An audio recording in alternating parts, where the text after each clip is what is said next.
Welcome to Sexology, a podcast that untangles the science of sex and pleasure. And now, with this week's episode, your host, clinical psychologist, Dr. Nazanin Moali. Hi everyone, welcome to episode 22 of Sexology Podcast. I'm Dr. Nazanin Moali, your host, and today we're going to talk about psychological perspective on sexual fetishes. I know this is a very broad area, and we're going to talk more about it in general terms, and please let me know, email me, contact me if you want to know more specifically about one area or a specific kind of fetishes. I would love to explore that more in future episodes, but I thought that let's start our conversation around this topic and we'll see how interested you guys are in this phenomenon. Our guest today is Joe Zarate-Sanderlin. Joe is a licensed marriage and family therapist seeing clients in private practice in San Francisco, California. He has been active in the open relationship and BDSM communities in New York, Boston, and San Francisco for nearly 20 years. He earned his Master of Arts in Counseling Psychology at Pacifica Graduate Institute. Pacifica highlights the need for therapists to do their own inner work. As a part of this, Joe has examined the role of the unconscious dark side of the personality, often called the shadow, in his own life and the lives of his clients. As a part of his training as a therapist, he worked under the supervision of Dossie Easton, co-author of the Ethical Slut, the Topping Book, and the Bottoming Book. For 2.5 years, he primarily saw clients in open relationships and BDSM relationships under Dossie's guidance. Since he became licensed in 2013, he has continued his focus on working with clients in the LGBT open relationship and BDSM communities. He is a member of both Galesta and Bay Area Open Minds, two San Francisco Bay Area-based organizations that promotes and support therapists working with LGBT open relationship, BDSM, and alternative sexuality communities. He was recently named to the Bay Area Open Minds board as social coordinator. Joe has conducted trainings for other therapists on couples therapy, BDSM, open relationship, and talking to clients about sex, as well as guest lectured about couple therapy on the master's level. Without further ado, here's my conversation with Mr. Joe Zarate-Sanderlin. Welcome back to another episode of Sexology Podcast. As I mentioned during the introduction, I'm honored to have our guest today, Joe Zarate-Sanderlin, a licensed marriage family therapist in Bay Area. Joe, welcome to our show. Thank you so much for having me. Thank you for accepting our invitation. I am super excited for our topic today because I know many of our listeners had questions about fetishes. What are some of the more common ones? How can they talk about it? So let's start with talking about what are sexual fetishes. So I'd like to start with a quick clinical definition of fetishistic disorder, which I find even hard to say, because I think this is not really what we're here to talk about, though I think it is important. So clinically, fetishistic disorder is a kind of paraphilia. A paraphilia is an abnormal sexual desire involving extremes or dangerous activities. Now, I put abnormal in quotes because normal is a tough thing to define.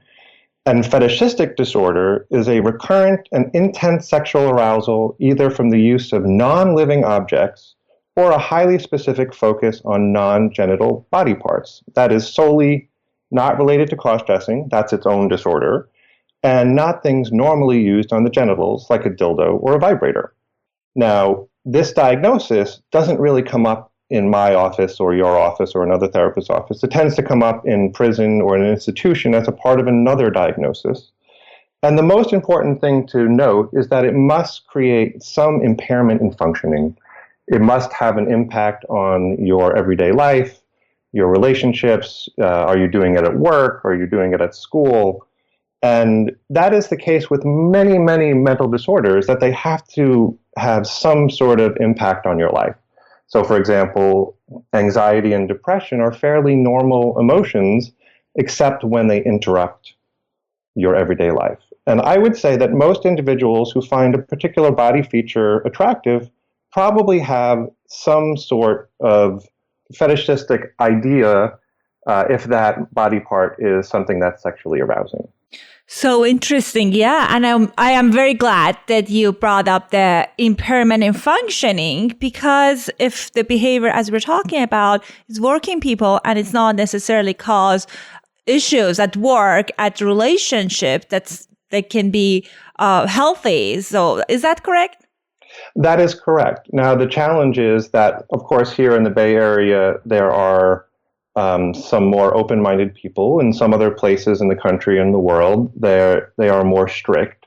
So the baseline of normal and the baseline of abnormal can be very different. So even though it's something that's not harming someone, the way society looks at it may be very different. And there are many places where consensual sodomy is illegal. And basically, the definition of consensual sodomy is any sex that does not involve a penis and a vagina.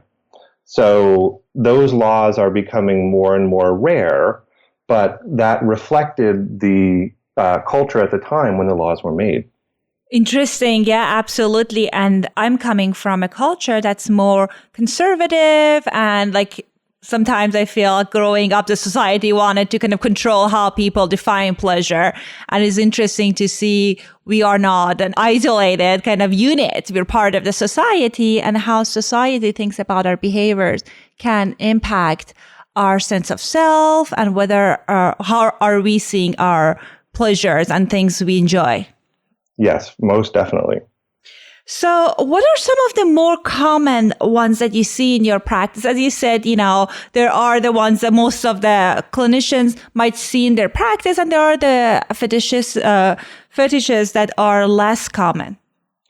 Well, before we go there, I would like to give what I consider a practical definition of fetishes, and with a real cultural twist. Because I think about the historical and cultural aspects of a fetish, and a fetish is an ordinary object that is somehow made magical or mystical by a person or a community, and that magic comes from within, not from outside of the person or the community. It can't be imposed, and it's something that's used in ritual. And I think looking at fetishes this way helps normalize them in some sense, because it's this idea of something ordinary becoming something extraordinary. And a more simple definition is a fetish is something in particular that turns someone on and that can enhance arousal, desire, or performance. Now, the challenge is, and you mentioned that in some cultures they are more conservative, that there can be guilt or shame attached to an item or an activity that may be hard to talk about. Can you elaborate on the ritual part?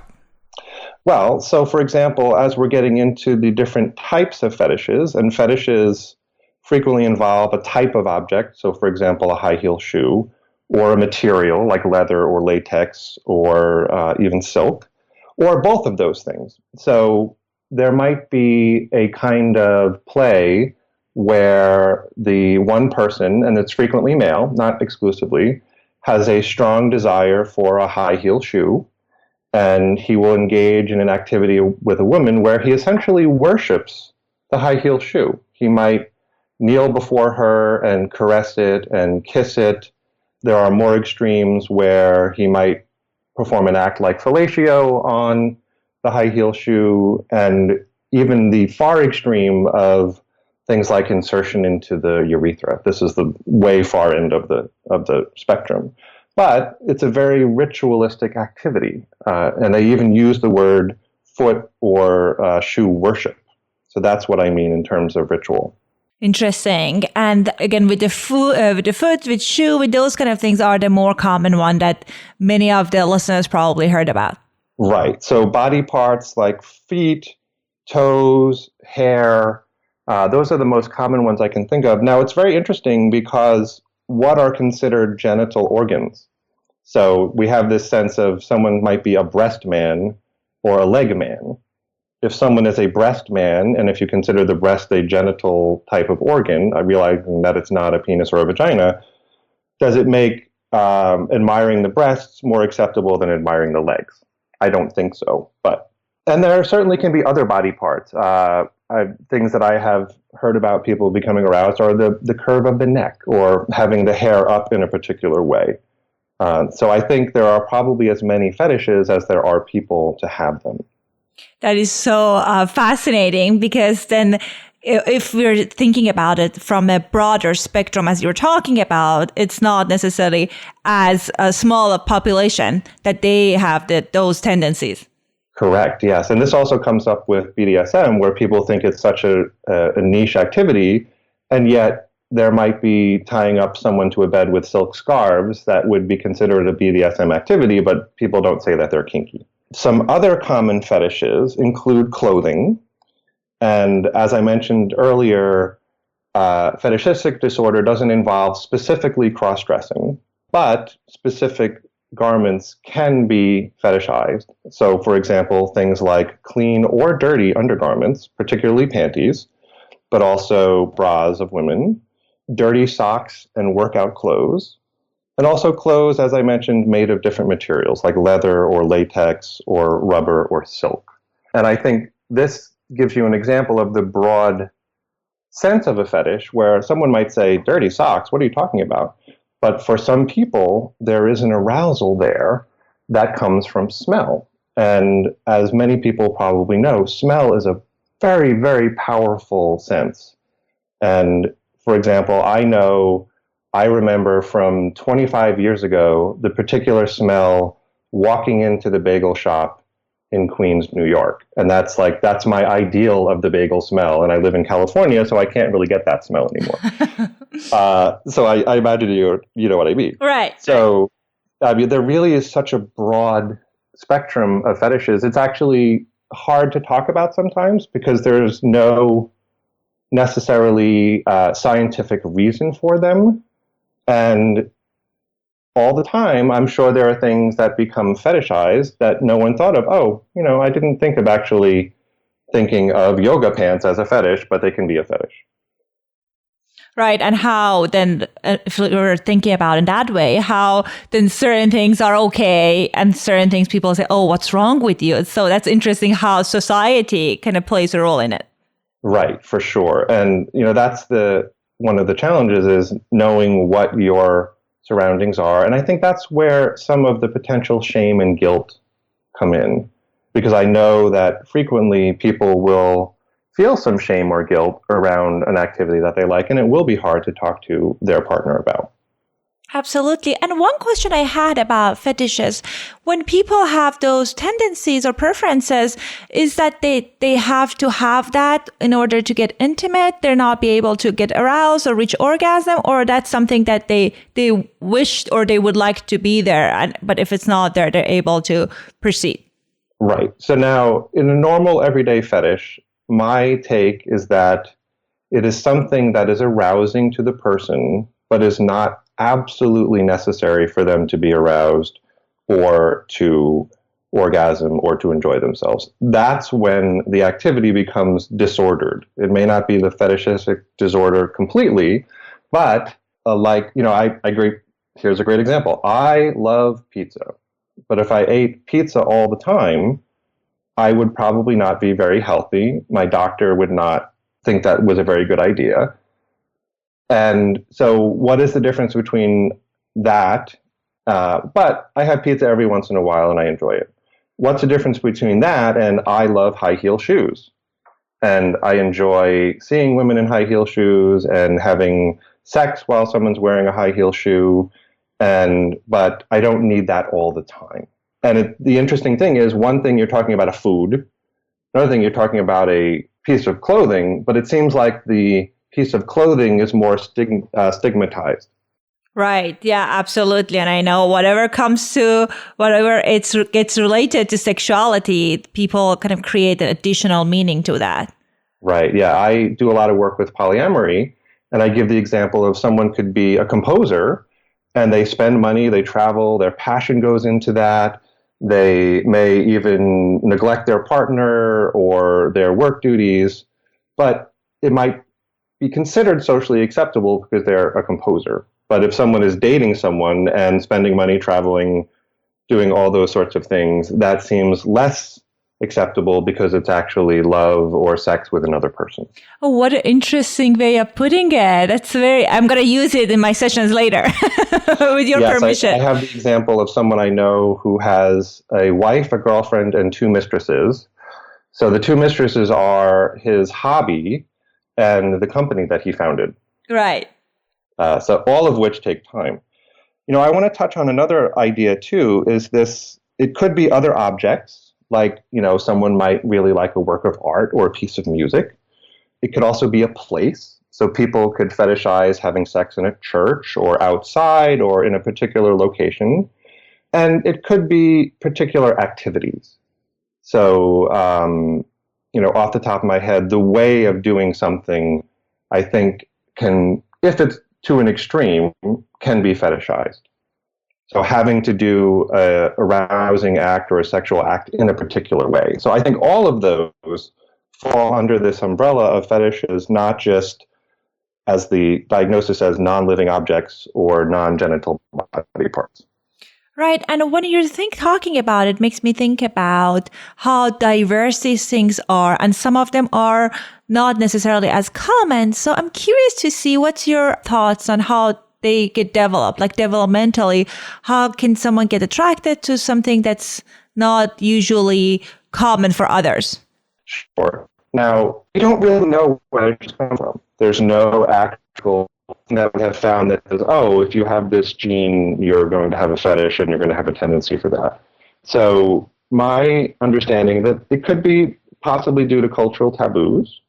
It's much more likely to be nurture rather than nature, and it could be a particularly remarkable experience. So something like you grew up and your favorite aunt always wore pantyhose, and she was the person who really paid the most attention to you, and you would go to the park and you would hold her leg and you would feel the pantyhose. And later on in life, you might develop this affinity for pantyhose that doesn't necessarily have to do with your aunt, but it has to do with the texture and this experience of you were seen by this person in your upbringing. So that's an example of something that might be nurture.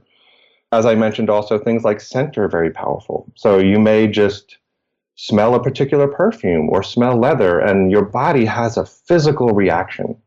The dancer Martha Graham says that the body doesn't lie.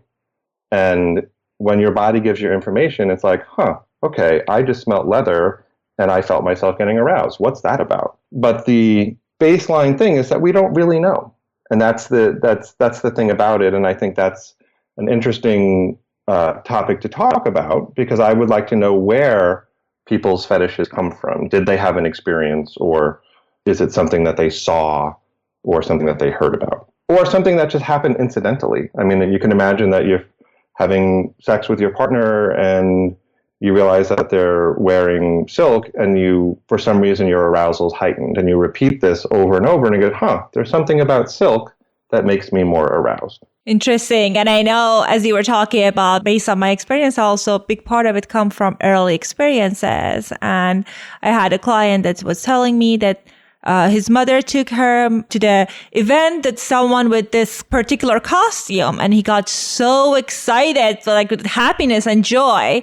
And that's how he kind of made sense of, okay, then I'm aroused to that, because that day I experienced so much like excitement. So that's interesting. Right. Yeah.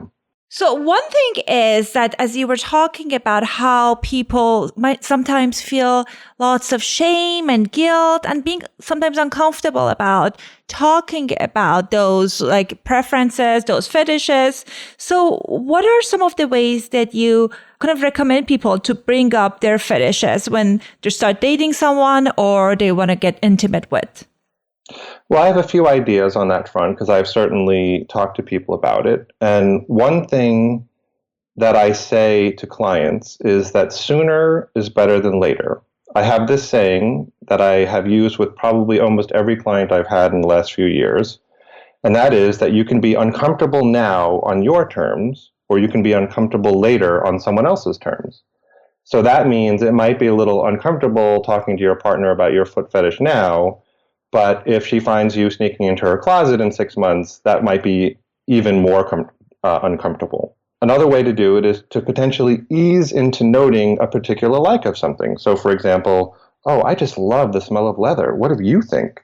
Or, wow, those heels look fabulous on you.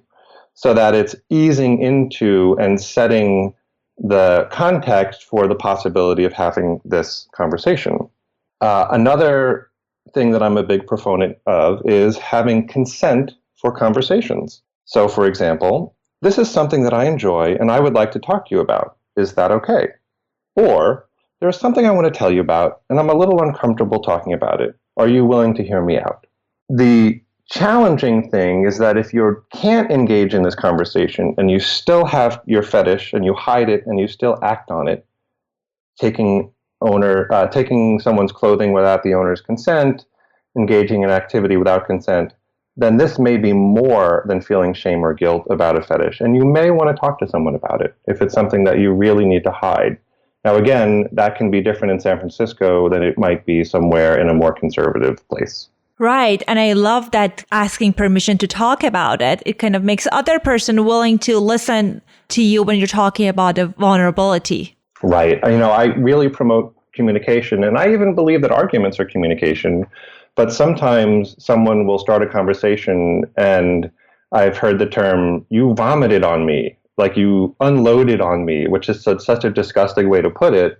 But I wasn't ready to hear all that information, so I'm going to immediately have a reaction. Right. And being intentional about it is important. I'm thinking about big part of my practice. I know when people are out of school and they are working in a limited, smaller areas, smaller companies, it's just they meet most of the people online. And it takes a while for them to kind of be able to see if the person is a safe person to talk about that. What's your thoughts on that? That's really interesting because I know there's been certainly a rise in things like Craigslist or chat rooms. And I think it's a mixed bag because I think it can be a safe way to engage in that activity just through text because you're not meeting the person. However, there's a great New Yorker cartoon that says on the internet, no one knows you're a dog. You don't really know who you're talking to. So someone could say that they're a 15-year-old girl, which would be illegal, or an 18-year-old girl, and it could be a 40-year-old man. So it's a challenge of if you don't actually know the person, is that really a safe activity to engage in? Or especially if you want to kind of open up about something that's you feel very emotionally it's loaded for you, you feel vulnerable about it. So yes, I can see that. Yeah. So the other part of the conversation is when someone shares with us something vulnerable that, I have this fetish, I'm interested to do this. And I have the luxury of working with very open-minded clients and they want to be supportive about this. Sometimes they're not on board. Sometimes they don't know. So what would be the good way of handling that conversation? Well, again, there's a few different ways to approach it. So hopefully you can be accepting and not be shaming, even if it's something that makes you uncomfortable. But I think it's also important to speak to that potential discomfort. So, for example, something like, wow, thank you for sharing that. I realize that it's really important with you, and I appreciate that you enjoy it. Though I have to be honest, it's not something that does it for me. Another way to approach it is, all right, if it's something that's not really outside of your realm of comfort, you might be willing to try it. And you might, the person being told about the fetish, and you might want to ask, is this something you'd like to try? Dan Savage has this term GGG, which is good, giving, and game. And it means that you should be good in bed, giving, but the most important part, game for anything within reason. Right. And it may be that it's not specifically arousing for you, but it doesn't turn you off, and it's arousing for your partner.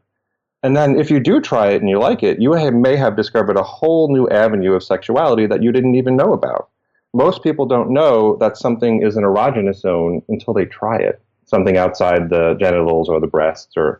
So I've heard stories of women who can orgasm just from having their toes sucked. So how would you know about that unless you tried it one time? Right. And I know I was sharing with you that I went to the polyamory workshop a few months ago, and Dossie was talking about you got to try it a few times until you see whether it's a good thing for you or not. Right. So some other things you can do is try to support them exploring it on their own. So for example, if someone has a fetish for wearing panties, you could help them buy some and, support them in actually wearing them outside. And also this idea of finding a way to address that desire or need outside of the relationship. So this is the potential beauty of an open relationship, is that someone may be able to fulfill this want, need, or desire, and it doesn't necessarily have to be your partner. And you could specifically open your relationship for that activity. So it would be a very limited opening. It's not like you're dating. It's, I found someone who really likes my foot fetish. Can I engage in that person? And another way to do it is through using prodominance. Now, the challenge with prodominance is that in some places it's legal, in some places it's not legal. Many prodoms do things that are not intrinsically sexual, like engaging in someone's foot fetish. They really are engaging in wish fulfillment. But as I said, this is really a fine line because fetishes are most often associated with arousal and with sexual activity. So even though I know that a lot of prodoms will use a disclaimer that, this is for entertainment purposes only, and this is not for sexual purposes, there's also the phenomenon of going through the scene, and the person who's engaging the prodom may end the scene by masturbation. So it's not the prodom touching the person, but it's an interesting line of, is this something that's permitted or not permitted?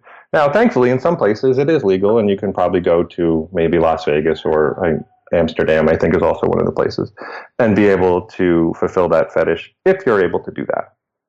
Now, all of this being said, if the fetish does present a problem, try to talk to your partner from your own experience.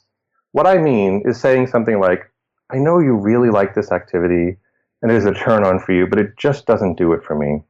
If you believe it's the only way we can be intimate, I'd like to talk about it. Rather than saying something like, so, I tried that gross thing you wanted to do. Ew, feet. And it and you are disgusting. Both of those address a feeling that someone has, but in a totally different way. One is much more accepting and talking from the person's experience. The other one is shaming and judging.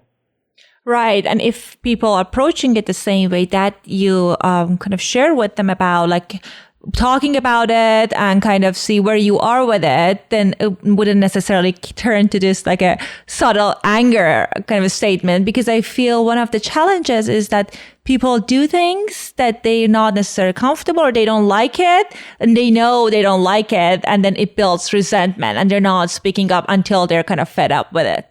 Right, exactly. And again, that's part of the talking about something now rather than later. It may be uncomfortable to do. And I also like to say to people, we have to be adults and engage in that. But this idea that you can control the discomfort by talking about something rather than later is very appealing to a lot of people, because it does help avoid some of that resentment.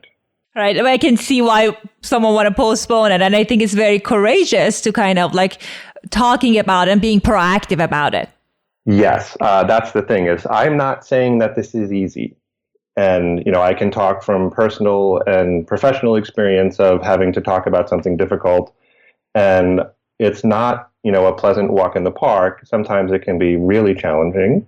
And sometimes I recommend people either have a third party, a friend or a therapist there to be able to have those conversations, because it's someone who can provide the context for the conversation and be a neutral party, but be able to have each person have their say and speak to their feelings. Because feelings are always valid because you have them. And being accepting of other people's feelings, I think, is very important. Right. And sometimes people need kind of guidance and coaching around how to say what they need to say, but not necessarily blame someone else's or like shame other people's experiences. Correct. I think that's very, very important. Okay, Joe, thank you so much. I noticed that we are toward the end of our time. I know you have lots of great information, wisdom. So how can our listeners get a hold of you? So my website is www.jzsmft.com. And that has information about my work and some writing that I have done about different topics relating to therapy or sexuality. And it also has contact information for me. So that's probably the easiest way to reach me. Wonderful. I'll make sure I put the link to the show note. And thank you so much for your time and sharing your wisdom. And thank you so much for having me. I really enjoyed it. Wonderful. Thank you. Bye. Bye-bye. Thank you so much for listening to this show until the end. I hope you got some good information in regards to how to talk about your fetishes, the things you would like in the bedroom with your partner without feeling shameful about them. At the end, I wanted to ask you guys for a favor. I appreciate if you leave an honest review on iTunes for this show, and I'm going to give you a little bit of incentive.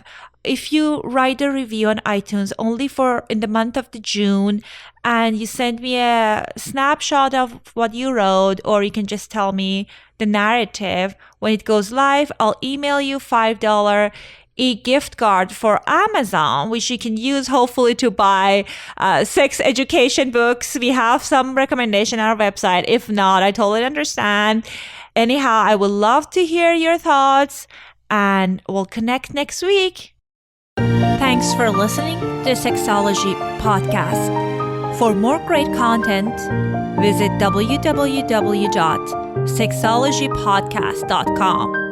Please be advised that information presented on this podcast is not a substitute for seeking help from a licensed mental health provider.